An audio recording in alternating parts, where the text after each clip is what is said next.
She's what's called a northern goshawk, and her name is Manila. And the reason she got her name Manila is because by accident at the vet, when the vet said to the vet tech to go get a Manila folder, it turned out to be Manila the goshawk on her file, just for whatever reason. So it's now here, it's here to stay. Names just sort of stick with birds sometimes. And also when you have so many birds, you can imagine you run out of names. So Manila just kind of stuck. And she is really important. This bird right here, she's on a special concern list in Connecticut, meaning there's not as many of them as there should be. They're not something like a red-tailed hawk where they're common. They're being watched, they're being monitored. Every nest that I get a bird in from, I have to report that nest to the state to let them know where they're nesting. This particular raptor here in Connecticut is a step up from special concern. They're actually on the endangered species list. This is a northern goshawk. They are native to Connecticut, but in very, very low numbers. One of the biggest reasons why people speculate why they're endangered here is we as people in Connecticut in general are really bad at dealing with wildlife in our backyard that's harassing us. And this particular raptor is not afraid to defend its nest. Most nests that you walk by, the mom might scream at you, the mom might dive bomb you. She's not going to make contact with you for most species of hawks. If you disturb a broad-winged hawk nest, you're not going to have anything happen to you other than the two soaring, screaming, hoping you don't hurt their babies.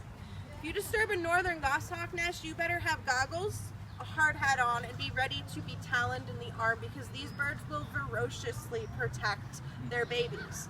And for that reason, they do not work well with others, meaning you can't have a goshawk nest in your backyard and not know it, because if you walk out towards the nest, the bird's going to be already attacking you. If you guys have ever heard of bird banding, where you actually go up into the nest and band the chicks so we can track them, it's how we know the eagle we have in rehab is 14. If you are a bird bander for northern goshawks, I feel pretty bad for you, because that's a very, very hard job. You are being constantly attacked and attacked and again. Another species of raptor that will often sort of attack you is what's called the red-shouldered hawk. And for whatever reason, she got very tall. Very tall over there. But the red-shouldered hawk is a little bit taller than them, and they have been the culprit in Fairfield, Connecticut this past year. Again, for the, I think, 5th year in a row, they've had to remove this pair of red-shouldered hawks that love to dive bomb people as they walk by. And they're just dive bombing. They're not actually making true contact, but still, it's pretty scary. I mean, you have a big bird swooping down at you. So all hawks are different, the way they nest and protect their babies. If you're going to pick one that's the most aggressive, it's the goshawk. If you want to say a little bit about her, I'm going to put her back and then I'll bring out another bird. So. When we got Manila in, we actually didn't even know if she was going to make the night. This is what she looked like on the day she came. You'll notice that her feathers are different. She had her juvenile plumage. She was only about 6 months old when she came in. And we laughed because we got a call at like 11 o'clock at night from a animal control officer asking if he could bring an injured red-tailed hawk to our house. Now, at any given time, we have 10 red-tailed hawks in rehab. Like, it's just the most common bird.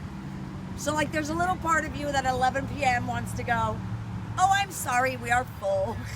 But you're like, of course you can bring the red-tailed hawk to our house. And the man shows up, and we open, and it was like, oh my gosh, it's not a red-tail, it's a goshawk. So we actually had high hopes for getting her free, but that was not meant to be. She spent the first 3 weeks actually at our vet in kind of ICU, unable to stand, unable to swallow, unable to do anything. They got her stabilized and sent her back to us. She learned slowly how to stand, how to walk a little bit, though she walks very wobbly. She got her swallow reflex, but until we'd had her for a little more than a year, she actually couldn't rip her own prey up. We had to actually cut all of her food up into bite-sized pieces, or she couldn't eat. Then one day we were so excited, we had been testing her with like putting in a whole quail, and she would look at it like, I don't know what to do with that. And then one day the talon hit it, and she pulled the feather, and she just stood there like, and she like pulled another feather, and it was like, I think I got this. And it was like, so we were actually very thrilled to not have to sit and cut her food up every single day for her. But these guys actually, not in Connecticut because of them being endangered, they can't be used for falconry. These birds are actually very popular with falconers because they're so powerful, they can take down giant rabbits like out west, like 10-pound rabbits. They can take them down.